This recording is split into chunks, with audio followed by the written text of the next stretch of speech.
Welcome back to Nelvayal Times. Solai Arumugam இயக்கத்தில் RK Suresh, AL Alagappan, Subramaniam Siva, Aadukalam Murugadoss மற்றும் பலர் நடிப்பில் வந்திருக்கக்கூடிய படம் தான் காடுவெட்டி. படத்தோட கதை என்ன அப்படின்னு பார்த்தோம்னாக்க, 2 யங் கப்புள்ஸ் இருக்காங்க.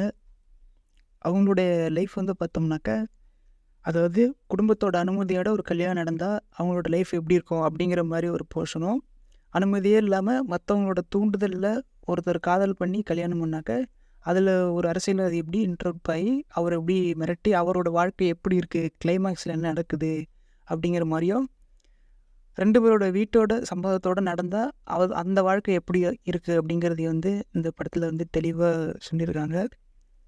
மொத்தத்தில் காடுவெட்டி ஆர்கே சுரேஷ் முதல் ஹாஃபில் ஒரு 4 சீனு, செகண்ட் ஹாஃபில் ஒரு 3 சீனு, மொத்தமே ஒரு 10 சீனுக்குள்ளார தான் இருக்கும். பட் ஆனால் ஆர்கே சுரேஷோட சீன் வர இடம் எல்லாமே நிறைவாக சூப்பராக இருந்துச்சு அப்படின்னு தான் சொல்லணும். அப்புறம் இந்த படத்தில் நிறைய பேர் டெபுட்டன்ட் ஆக்டர்ஸ் நடிச்சிருக்காங்க.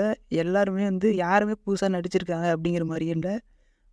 படத்தில் ஒரு 4-5 படம் ஒர்க் பண்ண ஆர்டிஸ்ட் எந்த பெர்ஃபார்மன்ஸ் கொடுப்பாங்களோ அந்த அளவுக்கு கொடுத்துருந்தாங்க. படத்துக்கு இசையமைச்சிருக்காரு வணக்கம் தமிழா சாதிக். அவர் பாடல் இசை எல்லாருமே கானா பாடல்கள், குத்து பாடல்கள், மெலோடி எல்லா பாட்டுமே சூப்பராக வந்திருக்கு. பேக்ரவுண்ட் ஸ்கோர் ஸ்ரீகாந்த் தேவா பண்ணியிருக்காரு. அவர் பிஜிஎம் போகிற இடம்லாம் உண்மையாலுமே சூப்பராக இருந்துச்சு அப்படின்னு தான் சொல்லணும். மொத்தத்தில் காடுவெட்டி சிறப்படம் ஒரு சிறப்பான தரமான படப்பாக வந்திருக்கு காடுவெட்டி.